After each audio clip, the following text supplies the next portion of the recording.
Olá, sejam bem-vindos ao Júri Agências, o nosso podcast jurídico para tratar de assuntos relacionados a agências de marketing e negócios digitais. E hoje eu estou aqui com duas pessoas que são essenciais na rotina do escritório, a doutora Lívia e a doutora Letícia. E a gente vai tratar um pouquinho de vocês, de como é a rotina de um escritório que trabalha com negócios digitais, né? Seja bem-vinda, doutora Lívia. Obrigado por estar aqui, doutora Letícia, seja bem-vinda. Obrigada. Obrigada pelo convite. É um prazer falar com vocês, mas vamos ao que interessa, né?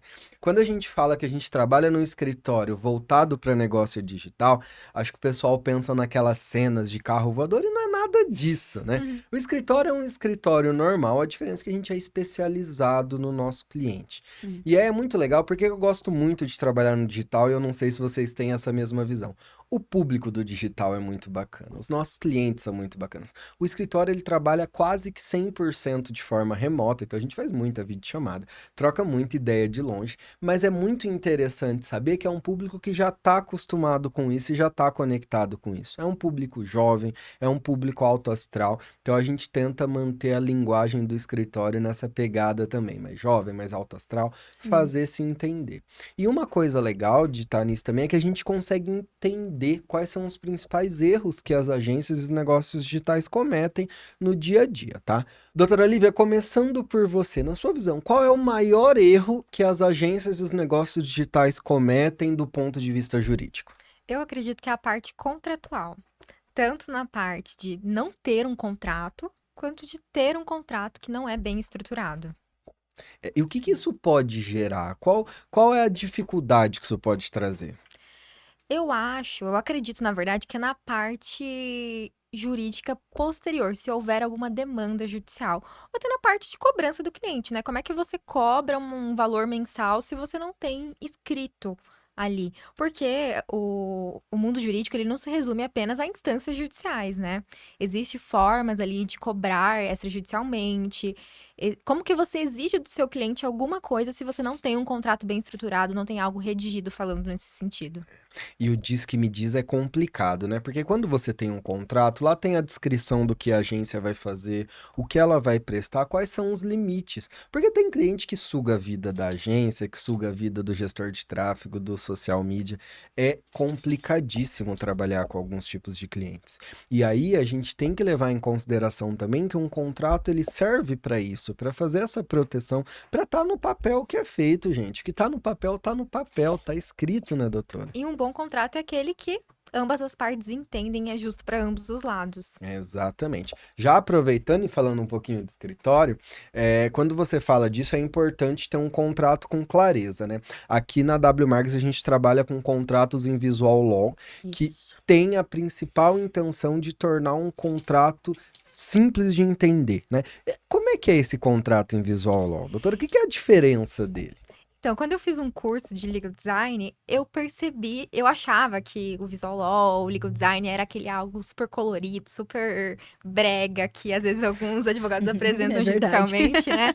Mas o visual law, o legal design, ele deixa o contrato de uma forma que possa ser entendido mais facilmente. Então, existem elementos gráficos, tabelas, linhas, elementos mesmo para tornar aquele contrato na linguagem mais fácil de ser É entendido. para leigo ver, né? Para leigo Pra entender, né? simplificar. Pra simplificar. Porque, igual eu falei, um bom contrato é aquele que as partes entendem o que tá escrito. Sim. Exatamente. E aí tem quadro resumo também, que eu acho que faz toda a diferença. Sim. E a gente gravou um episódio há um tempo atrás, já deve estar disponível inclusive aqui no canal, falando sobre isso, sobre a hipossuficiência do consumidor, né, doutora Letícia? Sim. E esse contrato, ele também já é uma baita ferramenta quando a gente conversa judicialmente, né? Sim, o visual law, ele busca também essa praticidade e é isso, né? O leigo, ele é aquele que não entende as especificidades da lei. Então, essa hipossuficiência é quando ele não tem a capacidade técnica, né? Os detalhes. Então, o visual law, né? O legal design, ele facilita esse entendimento, né? E é o que a doutora Lívia falou. A nossa intenção é sempre deixar o mais claro possível, o mais simplificado possível, de uma forma que, assim, todo mundo entenda, fique muito tranquilo de ser lido, né? Aquela coisa leve, como se fosse uma leitura de um livro mesmo. É isso. Vamos combinar que é mais atrativo pro É cliente mais também. atrativo, com certeza. Sabe uma coisa que eu gosto muito do nosso contrato? É que na primeira página ali tem o tempo médio de leitura. Então, quando o cliente vê, ele fala, às vezes acha que é um... Não, ali tem 5 minutos, 6 minutos. E aí ele consegue fazer uma leitura atrativa. Eu acho que isso muda também. Mas assim, doutora, concordo que a parte contratual é um erro gigantesco. Odeio o contrato Frankenstein, odeio o modelo de contrato. Contrato é organismo vivo. Se a gente está falando de uma relação que nasceu ali, o contrato é quem vai documentar essa relação. Não adianta eu fazer um contrato padrão, porque se eu não vendo um produto padrão, né? Os clientes do escritório falam muito que depois que começaram a atuar com a gente, perceberam que tiveram muito mais liberdade comercial. Porque tudo aquilo que eles combinam ali, que às vezes, gente, tem contrato de todo tipo. Tem cliente que quer dar um porco, uma galinha, 36 sacos Sim. de milho, e a gente consegue colocar isso no contrato também. Então a gente consegue especificar tudo isso. Então, por isso que eu não gosto desse modelo de contrato, porque ele não traduz a realidade. Mas eu concordo, é um problema gigantesco, né, doutor? Você já teve alguma situação assim de que o contrato ali gerou um problema, gerou um desconforto? Sim, nós tivemos um caso super interessante, que até estávamos conversando antes, de um cliente que nós enviamos pro contratante ali, pra nossa agência, o contrato, subimos via plataforma, tanto para a agência quanto para o cliente ali da agência. E o cliente da agência, ele invocou com algumas questões contratuais, foi falar para o nosso cliente, a confiança da agência era tão grande no nosso trabalho, inclusive eles preferiram dispensar esse cliente do que questionar o nosso contrato. Sim. Olha isso, que Não maravilha. questionaram nossas cláusulas, falaram assim, não. Para nós, o contrato está personalizado, né? Você que está questionando sem entender, sem querer até dar uma brecha para explicação. E essa situação é muito legal, que bom que você trouxe, doutora, trouxe na lembrança, porque é muito legal ver que o cliente tem essa confiança em nós. E não é que o contrato não pode ser questionado, muito pelo contrário. Exato. Mas é uma relação que tem que ter um pouco de educação, né? Acho que a maneira como esse cliente final contestou, como esse contratante trouxe, não foi bacana, mas é muito legal ver que o nosso cliente, que a agência preferiu demitir esse cara logo no começo do que gerar maior dor de cabeça. Porque assim, se ele tivesse um contrato ruim, se ele não confiasse no contrato que ele estava mandando para o cliente, ele ia acabar engolindo seco. Mas como ele tinha segurança daquilo que ele estava fazendo, gerou isso. Foi uma situação assim muito bacana mesmo. A gente fica triste, né, que tem gente tão ruim assim no mundo, mas a gente fica feliz que a gente está gerando essa Confiança, né? segurança, né? Isso é muito legal. Nossos clientes confiam, né? né? E precisa confiar, né? Precisa ter essa relação com o advogado, mas isso também só é possível que a gente está no dia a dia. Eu brinco que nossos clientes enjoam de falar com a gente, né? Essa é uma pegada Sim. que a gente tem aqui no escritório também. E, doutora Letícia, tem um ponto que eu acho legal a gente também esclarecer para o pessoal que está assistindo a gente aqui. Qual que é a principal diferença entre uma assessoria jurídica comum, que é uma assessoria jurídica que, né, a grande maioria dos escritórios prestam, e o compliance jurídico que a W Marks faz para as agências de marketing?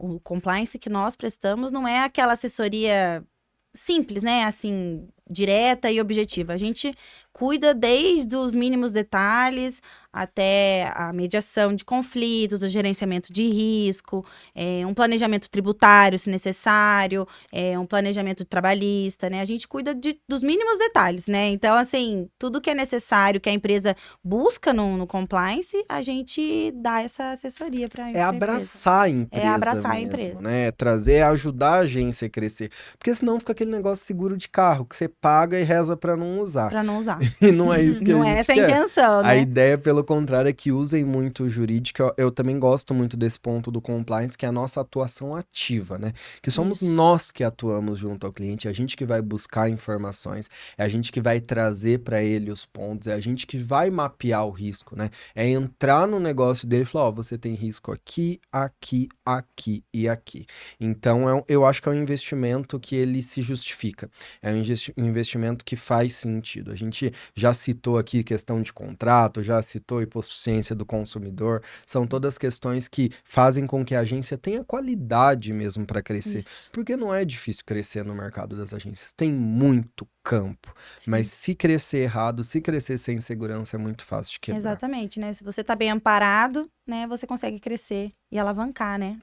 Um outro ponto que eu queria se vocês lembram da atuação. Já teve alguma vez de gerenciamento de conflito, assim? Como é que funciona esse gerenciamento de conflito no escritório? Trazer para o pessoal que está assistindo a gente para eles entenderem. Não é chegar com os dois peitos no pé do cliente, né? Não é isso que a gente faz no escritório, tá? Mas como é que a gente faz para gerenciar esses conflitos? A Como é que gente funciona? chega, conversa, pergunta qual que é a dúvida, Escuta, explica, né? escuta, fala assim, qual que é a sua dúvida, o que que tá acontecendo, o que que você não tá entendendo, né? Ouve a Tenta- reclamação. ouve a reclamação, o que que você acha que você quer mudar, né? Qual que é o problema com essa cláusula, né? Ou o que que é a sua necessidade ali, né? Porque realmente é uma dor, né? As pessoas, elas têm uma dorzinha de um sentimento ali que não tá legal, que tá incomodando, e que a gente pode resolver.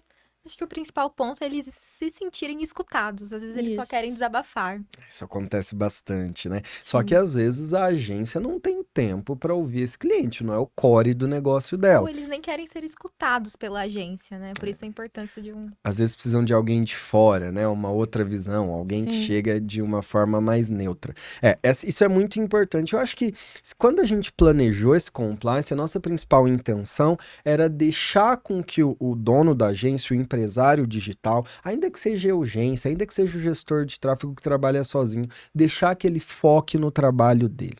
Porque quanto mais ele se preocupa com questão burocrática, menos ele tem tempo para cuidar daquilo que importa dentro do negócio dele. Menos ele tem tempo para prospectar cliente, menos ele tem tempo para entregar qualidade. E isso faz o quê? Isso faz com que a qualidade do que ele entrega baixe, faz com que ele não cresça. Então, assim, burocracia deixa com a gente, né? E aí, dentro do escritório, a gente tira de letra essa burocracia, a gente agiliza tudo isso. Mas agora eu vou abrir aqui uns bastidores que eu nem sei se eu poderia, mas vamos aproveitar que a gente tá falando da nossa rotina assim. Que história é essa de garantir para o cliente que quando ele manda os dados, vou melhor, garantir para a agência e para o cliente do negócio digital, que quando eles mandam os dados do cliente final, que em até 48 horas a gente gera o contrato, manda para assinatura e cobra essa assinatura do cliente final dele. Como que vocês garantem isso e garante mesmo, inclusive, em contrato? Como é que funciona internamente isso? Acho que a chave disso é a organização e a estrutura do escritório. Hoje é tudo muito automatizado, desde o link que o cliente, a agência preenche, né, enviando os dados do cliente, cai automaticamente na nossa plataforma de Isso. organização do escritório. É feito ali uma elaboração prévia do contrato, depois há uma dupla checagem, então o contrato é muito bem ali avaliado por nós três, né? Primeiro passa para a doutora Letícia, depois para o Wander. E é legal. E dá conta, é muito pauleira. Chegou o contrato, tem que parar tudo e fazer. É isso que acontece, doutora? Acredito que sim, né? A gente gosta de dar essa atenção, né, Verdade, pro né? cliente, né? A gente gosta de trabalhar com essa excelência dentro do escritório, né? E com isso a gente sempre gosta de cumprir com os nossos prazos, né? Por mais que não seja um prazo judicial, né? Mas é um prazo que a gente cumpre contratualmente com os nossos clientes. Mas se fosse só isso, estava bom, né? A gente também tem um ponto aqui, por isso que eu digo, e eu quero muito agradecer vocês por fazer parte desse time, principalmente por causa dessa pegada da excelência. 48 horas já é um prazo super apertado para elaborar um contrato totalmente personalizado. Mas aí a W Marks vai além, né? A gente olha para o nosso cliente e fala assim: quando for uma situação urgente, quando for um cliente muito importante, avisa a gente no grupo de suporte e a gente faz isso acontecer em menos de 48 horas. Isso eu acho maravilhoso. Verdade. E aí sim, a gente se desdobra aqui, mexe nas demandas, mexe na agenda, mas consegue entregar essa excelência. Isso é muito legal. Isso permite que o nosso cliente... Acho que essa confiança que a gente citou lá no começo certeza. também passa por isso, Sim, né? Sim. Eu acho que passa um pouquinho por esse ponto. Você sente isso no contato com os clientes no dia a dia, doutora? Sim, acredito que eu vejo muito ali no grupo do WhatsApp, dá uma prioridade. É incrível essa organização de vou parar aqui, vou fazer aqui, e não vou fazer rapidinho de qualquer jeito, mas vou Não. fazer muito bem estruturado. Isso Isso. reflete, inclusive, nesse caso que nós contamos do cliente, né? Que Sim. confia tanto Tanto no nosso trabalho, né? Pelo que eu me lembro, esse caso ainda foi um dia que nós paramos a agenda pra fazer, porque ele tinha pedido prioridade. Prioridade. Foi um cliente de prioridade. Eu não estava lembrando disso, doutora, É é verdade. foi um cliente de prioridade. Então, eu acho que isso é legal também. E acho que também é muito legal que a gente acaba... Os grupos de suporte que a gente tem com o cliente no WhatsApp é muito legal o bate-papo que a gente tem ali dentro. Isso que a gente nem falou ainda de entrega de módulo, né? Porque o compliance...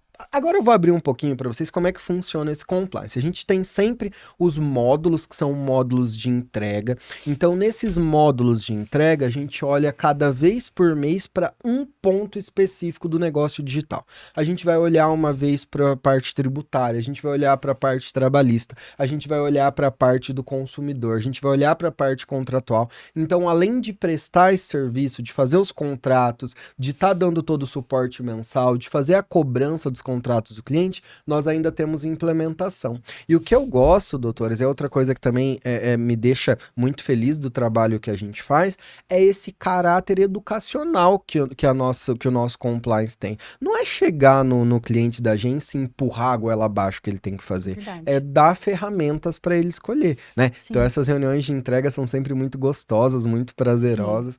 Quando a gente vai falar, e aí acho que a doutora Lívia também pode comentar com a gente, eu gosto muito de entrega de reunião societária, porque sempre chega todo mundo tenso.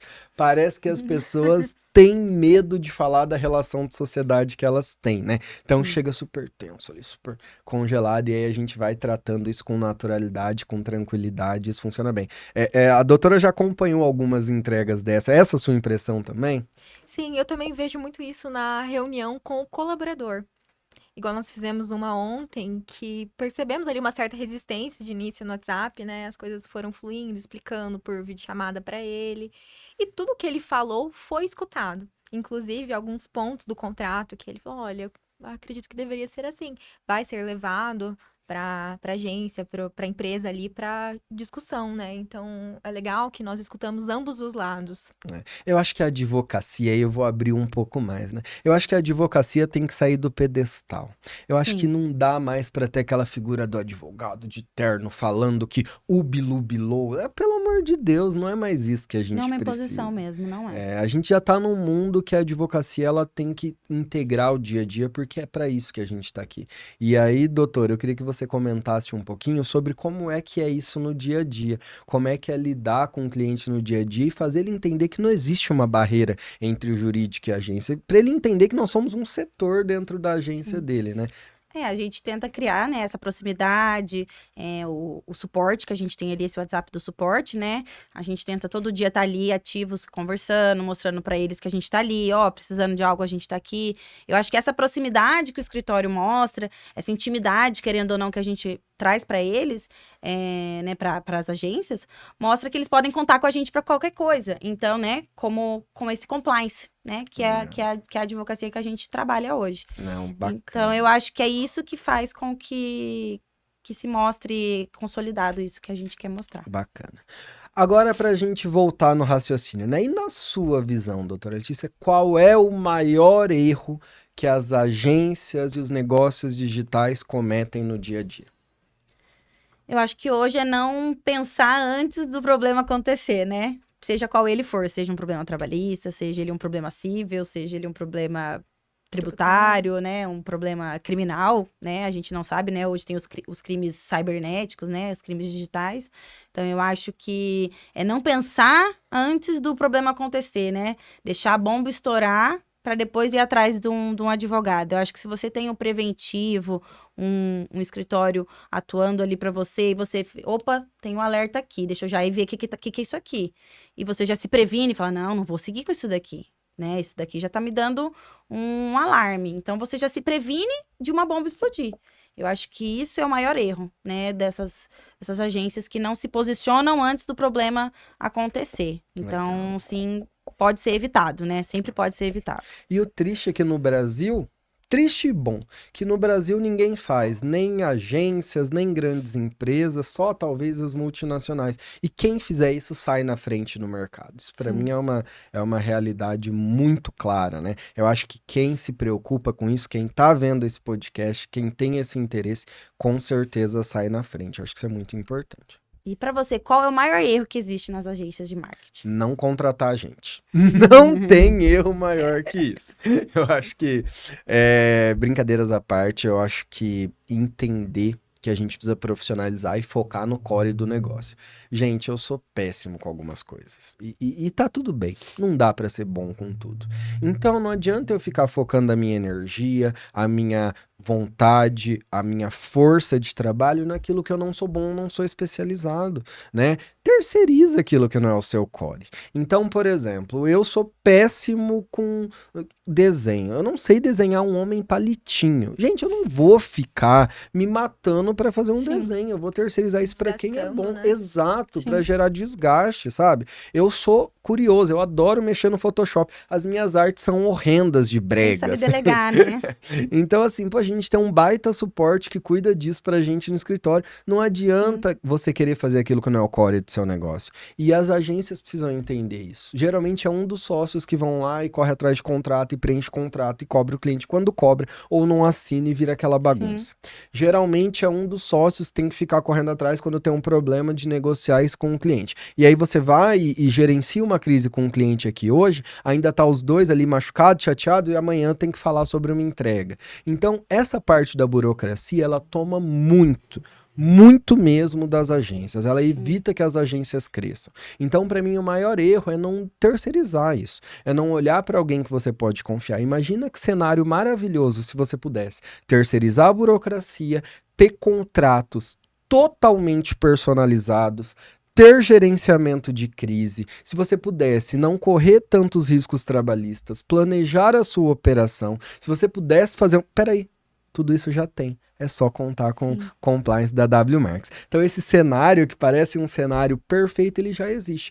É só falar com a gente e aí vai ser um prazer imenso atender, vai ser um prazer Sim. imenso. E os nossos clientes já vivem essa realidade, né? É totalmente possível. Então, para finalizar esse meu ponto, eu acho que o principal erro é não ter alguém como a gente na operação no dia a dia. Quem tem, tá na frente, falo mesmo, puxa a brasa para nossa sardinha, porque o trabalho que a gente faz é realmente diferenciado e a gente vê isso do carinho e do acolhimento dos nossos clientes, né?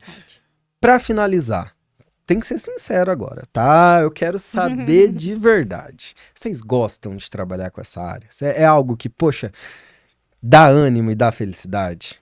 Sim, é diferenciado, né? A gente se sente especializado, né? Porque a gente, quando atende um cliente, ele realmente fala, nossa, vocês entendem o nosso lado. Vocês entendem o que ninguém entende. Isso é muito gostoso de ouvir. Exato. E você, doutora, gosta? Eu gosto porque eu acho que é um diferencial de mercado muito grande. É difícil nós enxergarmos advogados com essa visão. Então, Sim. acredito que precisa, tanto para empresas, agências, quanto para o cliente também, né? Sim. Exato. Eu gosto muito dos feedbacks que a gente recebe. Eu gosto de saber que a gente realmente está fazendo a diferença na vida do cliente. Porque também tem aquele negócio de demonizar o cara que processa a empresa, que processa... O cara não tá errado, tá Não. correndo atrás do direito dele. Se a gente atua legal e faz a lei rodar bonitinho, sai todo mundo satisfeito. Eu gosto muito de pegar um mercado desse, que é um mercado jovem, moderno, com potencial de crescimento, e fazer a diferença na vida das pessoas. Eu acho que esse é o maior ponto que a gente tem. Gente, queria agradecer vocês por toda a atuação. É um prazer dividir a advocacia com vocês. É um prazer dividir esse dia a dia. É um prazer vocês participarem de um projeto tão bacana e tão grandioso quanto esse. Queria agradecer a presença de vocês aqui também. Queria colocar o escritório à disposição mais uma vez. Sigam a nossa página do Instagram, acompanhem no Spotify. Sempre tem bastante coisa legal, sempre tem episódios novos aqui do podcast. Encaminhe também a sua dúvida, temas que você gostaria de ver aqui. A gente quer te ouvir. E se tiver uma agência, se quiser ir para o próximo nível, é só falar com a gente. Pessoal, obrigado. Viu? Obrigada pela Obrigada. oportunidade, gente.